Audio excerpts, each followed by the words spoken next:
Chapitre III de Candide ou l'optimisme de Voltaire.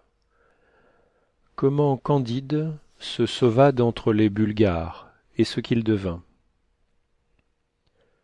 Rien n'était si beau, si leste, si brillant, si bien ordonné que les deux armées. Les trompettes, les fifres, les hautbois, les tambours, les canons formaient une harmonie telle qu'il n'y en eut jamais en enfer. Les canons renversèrent d'abord à peu près 6000 hommes de chaque côté. Ensuite, la mousqueterie ôta du meilleur des mondes environ 9 à 10 000 coquins qui en infectaient la surface. La baïonnette fut aussi la raison suffisante de la mort de quelques milliers d'hommes. Le tout pouvait bien se monter à une trentaine de mille âmes. Candide, qui tremblait comme un philosophe, se cacha du mieux qu'il put pendant cette boucherie héroïque. Enfin, tandis que les deux rois faisaient chanter des Te Deum, chacun dans son camp, il prit le parti d'aller raisonner ailleurs des effets et des causes.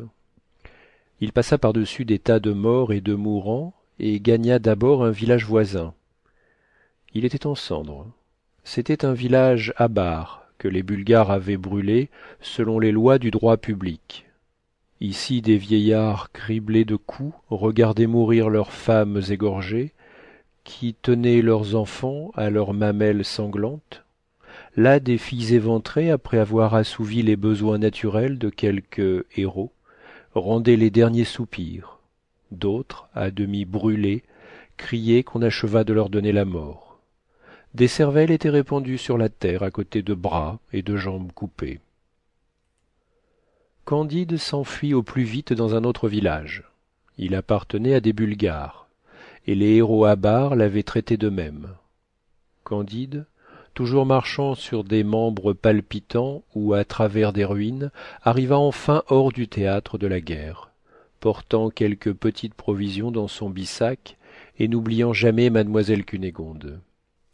Ces provisions lui manquèrent quand il fut en Hollande, mais ayant entendu dire que tout le monde était riche dans ce pays-là et qu'on y était chrétien, il ne douta pas qu'on ne le traitât aussi bien qu'il l'avait été dans le château de monsieur le baron, avant qu'il en eût été chassé pour les beaux yeux de mademoiselle Cunégonde.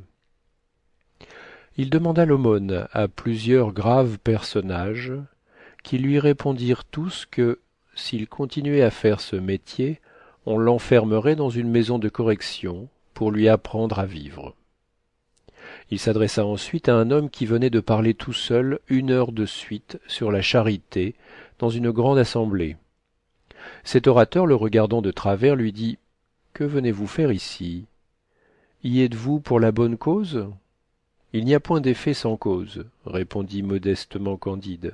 « Tout est enchaîné nécessairement et arrangé pour le mieux. Il a fallu que je fusse chassé d'auprès de mademoiselle Cunégonde, que j'ai passé par les baguettes, et il faut que je demande mon pain jusqu'à ce que je puisse en gagner. Tout cela ne pouvait être autrement. Mon ami, lui dit l'orateur, croyez-vous que le pape soit l'antéchrist? Je ne l'avais pas encore entendu dire, répondit Candide. Mais qu'il le soit, ou qu'il ne le soit pas, je manque de pain. Tu ne mérites pas d'en manger, dit l'autre. Va, coquin, va, misérable, ne m'approche de ta vie. La femme de l'orateur, ayant mis la tête à la fenêtre et avisant un homme qui doutait que le pape fût antéchrist, lui répandit sur le chef un plein « Ô ciel! À quel excès se porte le zèle de la religion dans les dames !»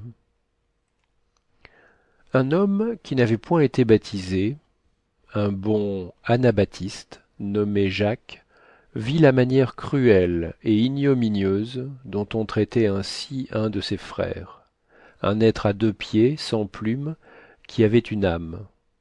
Il l'amena chez lui, le nettoya, lui donna du pain et de la bière, lui fit présent de 2 florins, et voulut même lui apprendre à travailler dans ses manufactures aux étoffes de Perse qu'on fabrique en Hollande. Candide, se prosternant presque devant lui, s'écriait « Maître Pangloss me l'avait bien dit que tout est au mieux dans ce monde, car je suis infiniment plus touché de votre extrême générosité que de la dureté de ce monsieur à manteau noir et de madame son épouse. Le lendemain, en se promenant, il rencontra un gueux tout couvert de pustules, les yeux morts, le bout du nez rongé, la bouche de travers, les dents noires et parlant de la gorge, tourmenté d'une toux violente et crachant une dent à chaque effort. Fin du chapitre 3.